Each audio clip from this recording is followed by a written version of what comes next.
nih, apakah dana desa ini dirasakan manfaatnya oleh masyarakat atau bagaimana? Mari kita dukung program pemerintah pusat maupun dari kementerian. Iya. Karena dengan kita mendukung, upayakan memaksimalkan program-program itu, insya Allah saya yakin masyarakat kita bisa terbantu.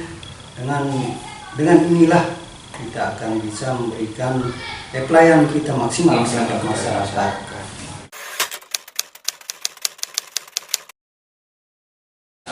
Sahabat desa sekalian, kita bertemu di acara podcast desa yang hari ini kebetulan ada tamu saya, yaitu Pak Sekdes Bakan yang sudah cukup senior ini, karena mengingat jabatannya sudah lumayan lama. Sehingga kenapa ini penting, jadi karena beliau inilah yang paling lama di sini, kemudian beliau langsung mengeksekusi setiap kebijakan maupun apa yang merupakan sesuatu yang dibutuhkan oleh Desa Bakan. Baik sahabat desa sekalian, kita mulai saja ini Pak Sekdes dengan Pak Sekdes Bakan, Pak Muta'ali. Beliau ini sekarang menempuh pendidikan juga untuk jenjang S2-nya, sehingga luar biasa ini Pak Sekdes. Baik sahabat desa sekalian, kita mulai saja ini dengan pertanyaan yang mungkin bisa dijawab lepas saja Pak Sekdes, bahwa sejak kapan Pak Sekdes ini mulai masuk di desa, kemudian apa motivasinya dan lain sebagainya. Mungkin sahabat desa butuh referensi ataupun mungkin pencerahan dari Bapak. Silakan. Terima kasih sebelum saya menjawab, ingin terlebih dahulu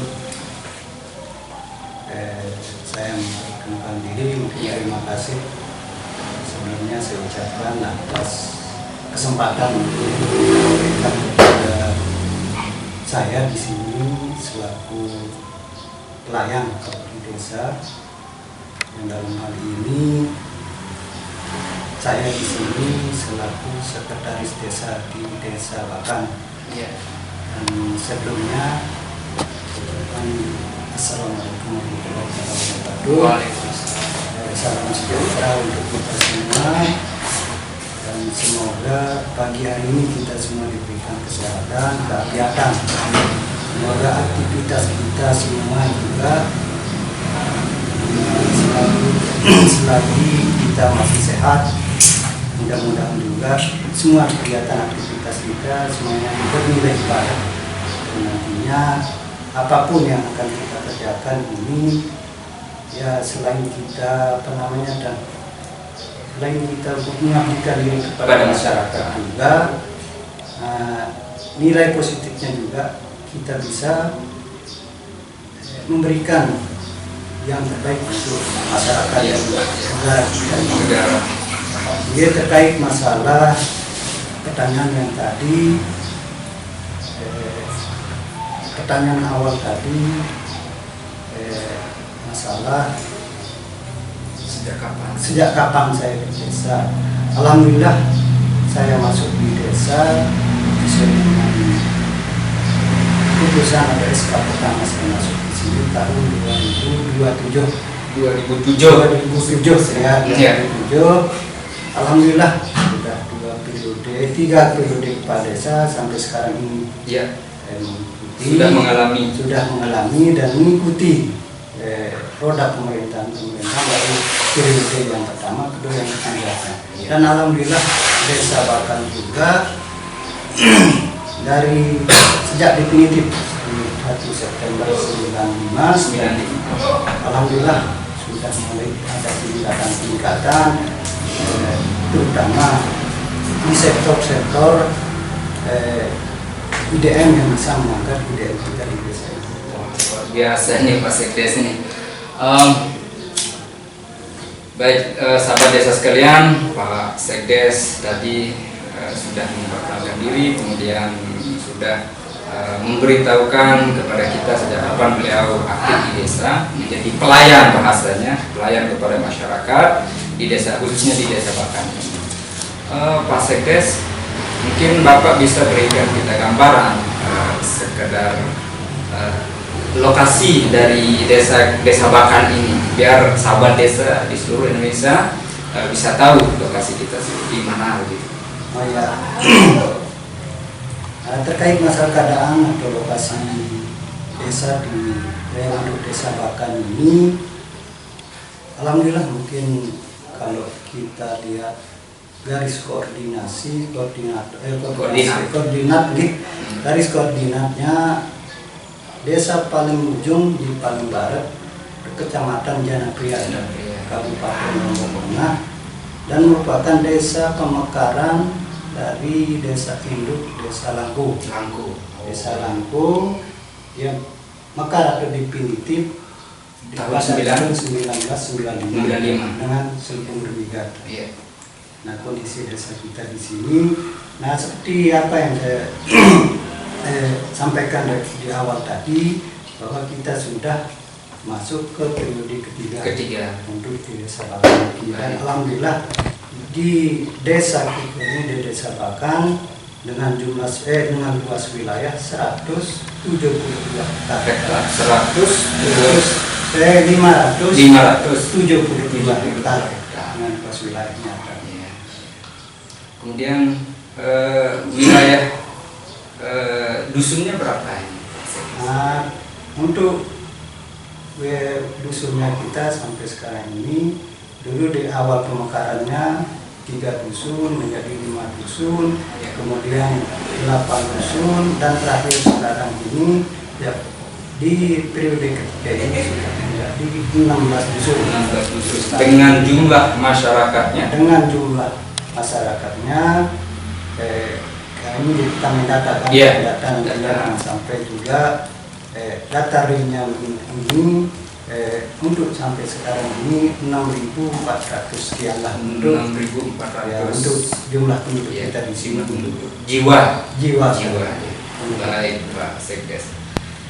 Luar biasa sahabat desa. Kemudian dari jumlah tersebut, yang dominan untuk mata pencarian masyarakat kita di sini apa, Pak Sekdes? Untuk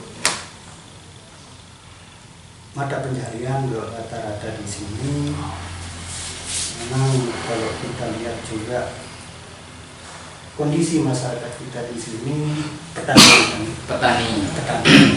Karena dari jumlah atau luas wilayah kita di sini, dari 572 hektar ini, ya, 259 hektar pertanian. Dari 572 hektar ada 259 pertanian. Sehingga bisa kita katakan juga mayoritas masyarakat kita di sini 50% lebih itu petani. Adalah petani. Nah, sehingga sisanya itu ada yang pengrajin, peternak juga, dan juga ada juga masyarakat kita yang selain menjadi berwirausaha, ada juga buruh imigran. Oke, baik, terima kasih Pak Sekdes, ini luar biasa ini, hafal semua ini kondisi gambaran. Jadi tidak salah untuk saya mencari narasumber kita untuk hari ini. Kemudian dengan adanya COVID yang beberapa tahun terakhir ini, bagaimana menurut Bapak? Apakah berpengaruh terhadap perekonomian masyarakat kita yang ada di desa Bakan ini atau bagaimana? Ya, kalau kita lihat tidak hanya di desa Bakan saja mungkin. Ya. Nah, ini ya mungkin sekilas menurut pandangan saya sendiri di sini, kalau kalau dampak COVID itu ya mungkin karena ini skala nasional. Dan bukan di desa Bakan saja mungkin untuk dampak COVID. Nah, sejak ditetapkannya penanggulangan COVID di tahun 2020 kalau tidak salah ini COVID-19 kita juga kalau saya mau menjawab apa adanya sudah. Memang ini sudah keadaan kita di sini, sehingga kalau kita mau lihat perekonomian masyarakat kita di sini dengan pembatasan beraktivitas, pembatasan aktivitas masyarakat, sehingga tidak bisa kita pungkiri kalau perekonomian itu tetap terpengaruh dengan dampak yang sekarang ini yang COVID-19. Sehingga paling tidak mindset kita berpikir selaku pelayan di sini gimana caranya untuk mengantisipasi dan mengurangi, sehingga akan dampaknya sekarang pada saat ini dampaknya berpengaruh ke roda perekonomian masyarakat kita di sini. Bahkan khususnya luar biasa Pak Saides. Baik sahabat desa sekalian, kemudian dari jumlah penduduk yang 500 sekian itu, yang penduduk jumlah penduduk, jumlah wilayah, sorry. Dari jumlah penduduk yang 6.000 sekian, gambaran Bapak ini tentang kondisi ekonomi masyarakat kita ini yang dominan apakah di menengah ke bawah atau masih dalam kondisi bawah sekali atau miskin, kemudian ataupun yang dominan Pak Sekdes, apakah memang kondisinya sudah kaya atau bagaimana menurut Bapak? Ini kita berbicara data. Ya, kalau kita maaf ini kalau saya menjawab data itu kan desa saja punya data masing-masing kan. Nah, di mana data ini akan dikompilasi nantinya. Nah, kalau kita bandingkan dengan di semua instansi punya data masing-masing. Betul. Nah, sehingga di sini saya di sini selaku pelayan masyarakat di Desa Bakan, kalau kita melihat data real di sini dengan mengkompilasi data-data dari dinas, kemudian dinas sosial beda datanya, dinas capil beda, sehingga dinas statistik desa, sehingga kompilasi kita akan memberikan kriteria kemiskinan itu mungkin kita masih tidak bisa pastikan kalau miskin itu kayak gimana, sehingga punya kriteria masing-masing di setiap instansi. Untuk mengatakan bahwa masyarakat itu miskin atau berani saya katakan kalau di Desa Bakan ini masih menengah ke bawah. Dominannya masih menengah ke bawah. Sehingga kriteria miskin itu bisa saja sesuai dengan instruksi presiden, Permendagri, regulasi yang ada itu bisa saja kita akan menggunakan pendataan mikro untuk menentukan masyarakat kita itu dengan kondisi yang sekarang ini, dengan kita padukan kondisi COVID sekarang ini, sehingga paling tidak kita harus kerja maksimal ekstra untuk menentukan siapa saja yang akan bisa kita kategorikan di ekonomi lemah sekali, ekstrim, miskin ekstrim. Baik Pak Sekdes, apa tindakan konkret dari Bapak ataupun pemerintah desa yang di sini yang Bapak tahu ataupun pernah Bapak lakukan untuk menekan angka kemiskinan ekstrim yang khususnya untuk masyarakat kita yang ada di Desa Bakan ini? Tindakan seperti apa yang pernah Bapak lakukan? Nah, kalau selama ini kan kita sudah memasuki di tahun ketiga untuk keadaan kita yang COVID pandemi dari tahun 2020 yang tadi saya dari pertanyaan yang pertama tadi, menyambung pertanyaan sebelumnya. Jadi di tahun ketiga ini untuk penanganan kita di sini untuk memaksimalkan itu saja mungkin rekan saya untuk memaksimalkan kebetulan juga dari regulasi yang ada dari Iya. Menteri Desa, Iya. kita juga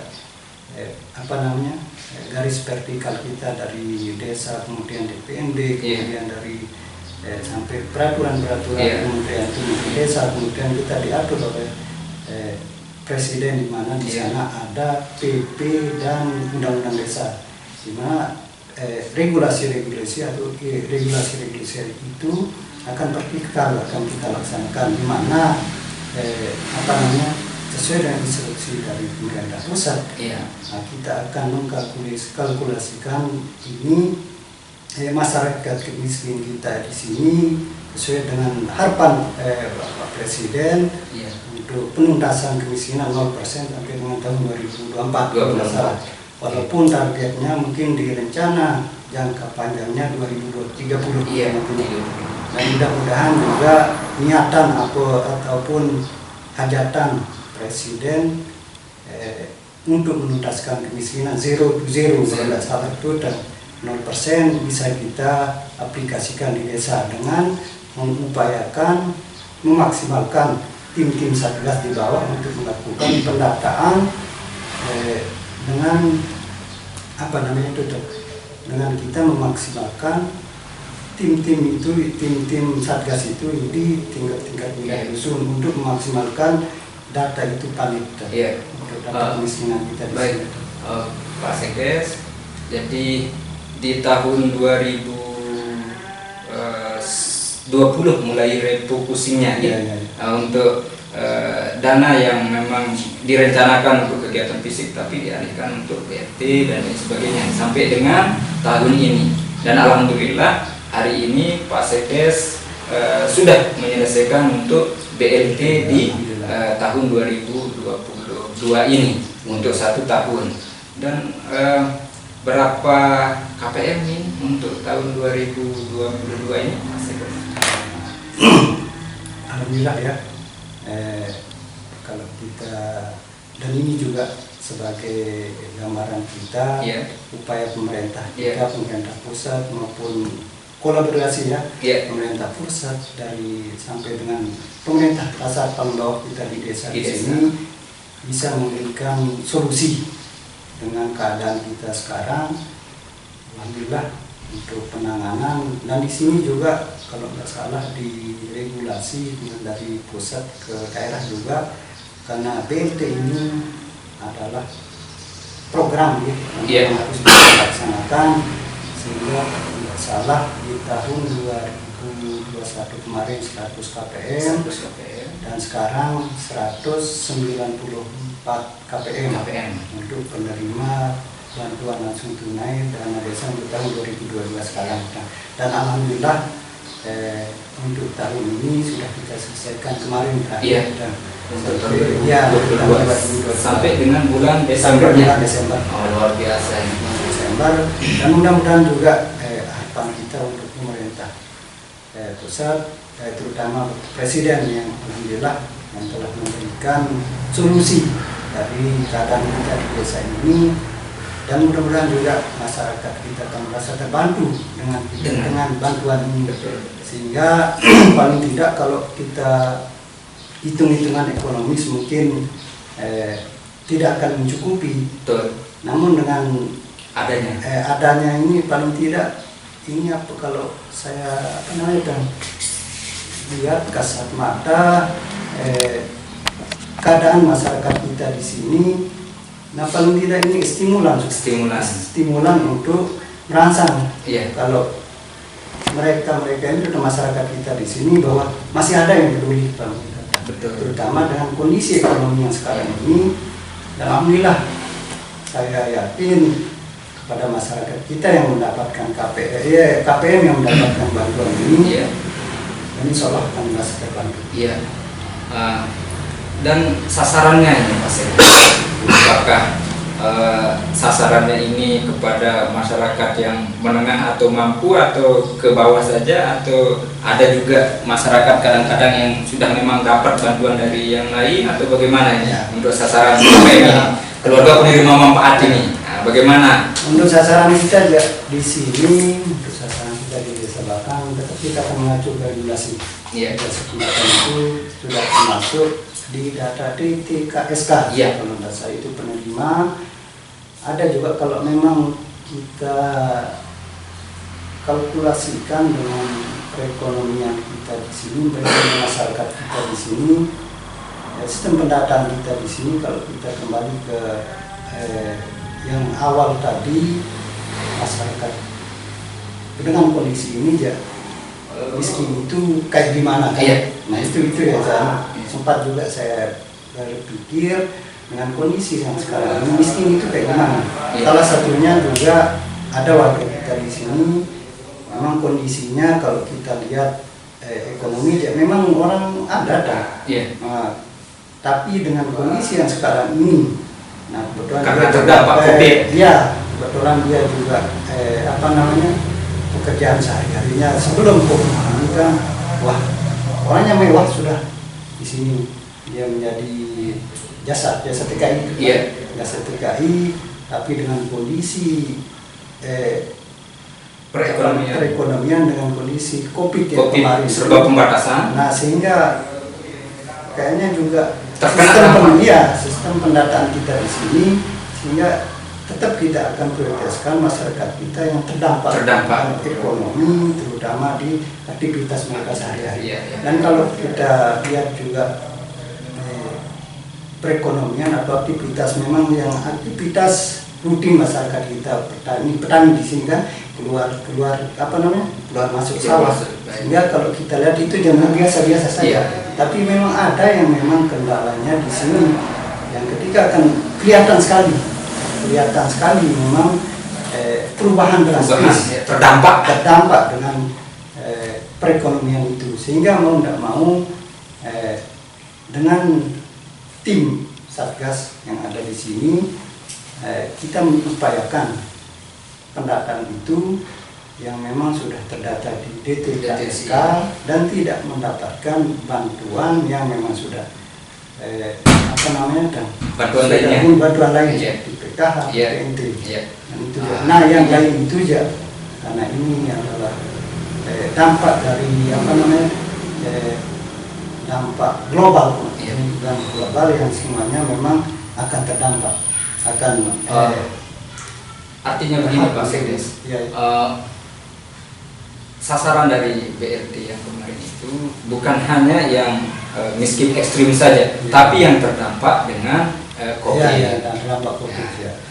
Menurut Bapak ini, apakah dana desa ini dirasakan manfaatnya oleh masyarakat atau bagaimana? Nah, kalau kita flashback Yeah. dulu kalau disuruh menjawab apakah bermanfaat itu kan? Yeah. Kita flashback ke belakang karena dari jawaban pertama saya sudah berapa tahun di desa ini. Iya. Dan kalau saya lihat juga dari dari perubahan waktu, perubahan tahun, Iya. dengan perubahan periode Iya. baik pemerintah Kepala pusat dari ke bawah. Iya. Dan dana desa ini kalau nggak salah masuknya tahun 2016 ya. Sehingga kalau kita lihat juga dulu itu desa, anggaran yang dikelola desa itu hanya anggaran melalui dana daerah ADD. Dan itu saja kalau tidak salah berkisar di akhir tahun terakhir itu 300-an juta. Sehingga di sana pemerintah desa, itu kepala desa maupun elemen-elemen yang ada di desa itu akan berpikir maksimal, Betul. untuk mencari gimana hanya untuk membesarkan atau Menambah pendapatan. menambah pendapatan desa itu dengan cara upaya sendiri. Dan alhamdulillah kalau kita kalau apa yang saya tanyakan itu manfaatnya banyak sekali. Dana desa itu, dengan adanya dana desa itu paling tidak kita bisa meminimalisir kegiatan-kegiatan kita di sini, terutama di infrastruktur kita, dengan peningkatan SDM masyarakat kita di sini, dengan dengan upaya dengan adanya dana desa ini paling tidak di peningkatan SDM kita bisa mengupayakan pemberdayaan kepada masyarakat dengan UMKM di sini bisa dihidupkan. Ya. Artinya begini, kalau saya coba simpulkan Pak Sendes, karena Bapak juga memberikan gambaran Pak, sebelum ada dana desa dan setelah ada dana desa. Dan kalau kita simak, hampir desa itu tidak bisa melakukan apa-apa sebelum dana desa itu. Nah, artinya setelah dana desa ini banyak sekali hal-hal yang dapat diperbuat oleh desa, baik meningkatkan SDM masyarakat, kemudian infrastruktur, dan uang itu akan berputar di desa. Baik Pak Sekdes, luar biasa ini. Gambaran Bapak ini ke depannya seperti apa Bapak planningnya untuk, karena Pak Jokowi juga beberapa saat lalu sempat berpidato bahwa kita tantangan ke depan ini untuk krisisnya, ya kan? Nah, artinya krisis yang akan melanda dunia, dan mungkin Bapak juga sudah tahu ada beberapa negara yang sudah dinyatakan kolaps gitu kan. Nah, sehingga bagaimana tindakan Bapak untuk membentengi minimal kita di desa ini? Apakah melakukan peningkatan SDM masyarakat dan lain sebagainya mungkin? Tindakan-tindakan rencananya. Iya, kalau kita mengacu dari kekhawatiran pemerintah pusat dengan kondisi yang sekarang ini, dan kami juga di sini juga akan berupaya. Upaya kita di sini tetap tidak akan kembali ke kultur kultur kita di pedesaan mungkin masih, kalau kita di pedesaan saya yakin kultur masyarakat kita di sini masih sosial tinggi, di mana untuk mengupayakan krisis ekonomi global nantinya masih gotong royong. Ada juga kegiatan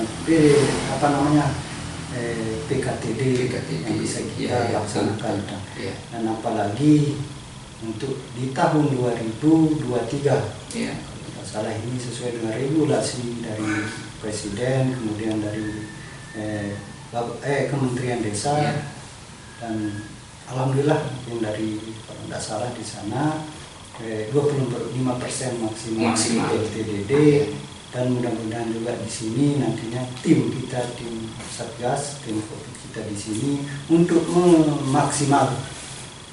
memaksimalkan pendataan kita di sini, dan alhamdulillah juga mungkin memang juga banyak Pak Naping mungkin sebagai referensi kita ke depannya. Mungkin sahabat desa juga dapat mengambil inspirasi dari sebagai referensi kita ke depannya. Mari kita dukung program pemerintah pusat maupun dari kementerian, karena dengan kita mendukung, mengupayakan, memaksimalkan program-program itu, insya Allah saya yakin masyarakat kita bisa terbantu. Dengan inilah kita akan bisa memberikan pelayanan kita maksimal kepada masyarakat. Luar biasa ini. Baik sahabat desa sekalian, kemudian menurut Bapak ini apa yang perlu diperbaiki untuk meningkatkan atau mengoptimalkan dana desa ini, manfaatnya untuk masyarakat? Ya itu terobosan itu kan. Itu sebenarnya kalau itu terobosan ide-ide gimana kita mengkompilasi program-program yang memang sudah turun terutama di dana desa ini. Nah, kenapa saya bilang ide-ide? Sehingga di sini kita dari pemerintah desa, pemerintah paling bawah, nah gimana ide kita, cara kita untuk ada istilahnya kalau di di internet, di apa itu namanya, di media itu ada konversi. di mana konversinya di sini ada kemauan dari atau hajatan pemerintah kita di pusat. Nah, gimana kita untuk konversi? Iya. Dengan Atau menerjemahkan, menerjemahkan. Jangan sampai kita monoton kalau ini itu loh yang di sebuah regulasi dulu pemerintah pusat.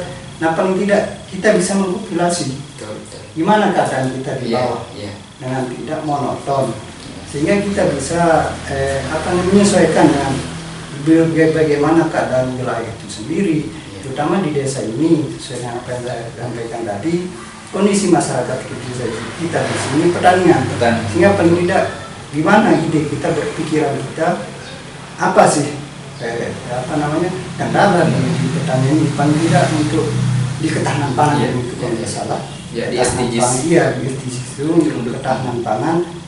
Nah, bukan saja kita memberikan uang kepada petani itu, paling tidak kita membantu akses infrastrukturnya, irigasinya, dan itu upaya-upaya fasilitas pendukung yang menyesuaikan dengan hajatan pemerintah dengan kita kompilasi dengan keadaan kita di desa itu. Baik, Pak Sekdes. Harapan Bapak ini, apakah DD ini kedepannya bertambah atau tetap saja atau malah berkurang atau malah dihapus begitu? Bagaimana? Kalau harapan kita ya, kalau namanya mau saja kita diberikan, harapan kita juga ya ditambah ya juga, mau dikurangi terima saja. Tapi kalau secara hitung-hitungan aja, karena seperti apa yang sudah sampaikan tadi, ini kan stimulus dari program, terutama untuk menyesuaikan atau menyelesaikan visi misi. Di bawah juga ada visi misi pada desa kan. Sehingga paling tidak dengan apalagi sekarang kalau tidak salah kurang lebih tinggal 2 tahun periode pada desa sekarang. Nah, paling tidak dengan kondisi yang kemarin itu COVID 3 tahun, sehingga banyak program-program yang memang sudah tertuang di visi misi RPJMDes itu ada yang tertunda dengan refocusing anggaran itu. Sehingga harapan kita untuk kedepannya kalau bisa ditambah. Nah, paling tidak dengan penambahan itu juga menambah. Saya berpikir kita paling tidak masyarakat akan berpikir untuk kompakan kita, elemen masyarakat kita, paling tidak bisa kita menghidupkan perekonomian itu dengan tambahan anggaran. Dan untuk menambah banyak kegiatan yang tertunda, untuk menyelesaikan banyak kegiatan ataupun visi misi dari kepala desa yang tertunda. Baik sahabat muda, jadi ini tidak terasa ini sudah lumayan ini kita berdiskusi, dan semoga ini dapat menginspirasi sahabat desa sekalian di mana saja berada, bahwa inilah gambaran maupun apa yang pernah dilakukan oleh pemerintah desa di Desa Bakan ini. Kesimpulan yang dapat saya coba tarik dari diskusi ini, dengan adanya dana desa ini, maka sangat mendukung untuk program SDGs, khususnya di SDGs nomor 1, yaitu desa tanpa kemiskinan, itu 1. Kemudian yang kedua, dengan adanya dana desa ini, maka sebagian dari permasalahan urgent di masyarakat itu dapat ditanggulangi ataupun dapat dikurangi dampak yang tidak bagusnya, dalam arti masyarakat masih banyak yang di bawah garis kemiskinan. Dengan adanya dana desa ini, dengan terselesaikannya SDGs nomor 1, maka SDGs nomor berikutnya itu akan terdukung. Mungkin itu sahabat desa sekalian, kemudian Pak Sekdes, terima kasih. Oh iya, silakan. Sebelum kita tutup ini. Mohon maaf juga ya.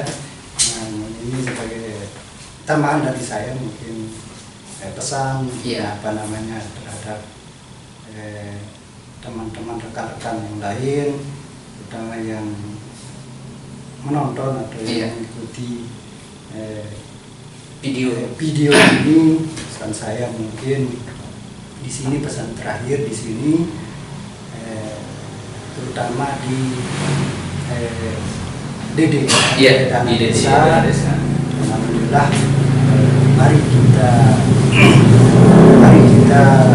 bantu ya, mari kita berpartisipasi, terutama kita dari pemerintah desa untuk ikut serta atau membantu pemerintah kita dalam mendukung program-program yang telah dialokasikan di dana desa itu, terutama sesuai dengan Instruksi Presiden Nomor 4 Tahun 2021 tentang penanganan kemiskinan atau ekonomi ekstrim. Nah, di sana kalau tidak salah di sana Bapak Presiden dengan semua bertanggung jawab terhadap keadaan kita yang sekarang, di mana dari semua kementerian-kementerian itu ikut terlibat di penuntasan kemiskinan ekstrim. Sehingga apa alasan kita untuk kita tidak ikut di dalam penyelesaian atau penuntasan, ini adalah kendala kita di bawah. Itu harapan saya di sini, dan saya juga atas nama mewakili mungkin rekan-rekan dari desa ikut mengucapkan terima kasih banyak kepada Bapak Presiden yang melalui kementerian, terutama dari desa, ada Kementerian Desa, atas program-program yang selama ini yang telah kami bisa laksanakan di desa. Ini saja, kurang lebihnya semoga ada manfaat untuk kita semua.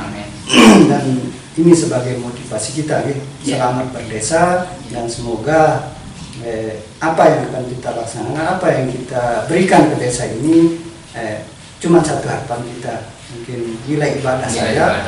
Dan mungkin kalau kita ada timbal balik ya mungkin sesuai ya, mungkin hanya satu saja harapan kita ambil nilai ibadahnya, dan manfaatnya manfaat itu saja, manfaat kita terhadap orang itu saja. Nah, mungkin itu saja. Mungkin ada penutup yang lain atau baik, yang lain? Sahabat desa sekalian, seperti yang saya sampaikan di awal bahwa sudah lumayan ini kita berdiskusi dengan Pak Sekdes, kemudian harapan kita di sini semoga rekan-rekan desa di tempat yang lain terinspirasi dengan apa yang kami dapat sajikan di tempat ini. Mungkin itu. Akhirul kalam, wabillahi taufiq wal hidayah. Wassalamualaikum warahmatullahi wabarakatuh.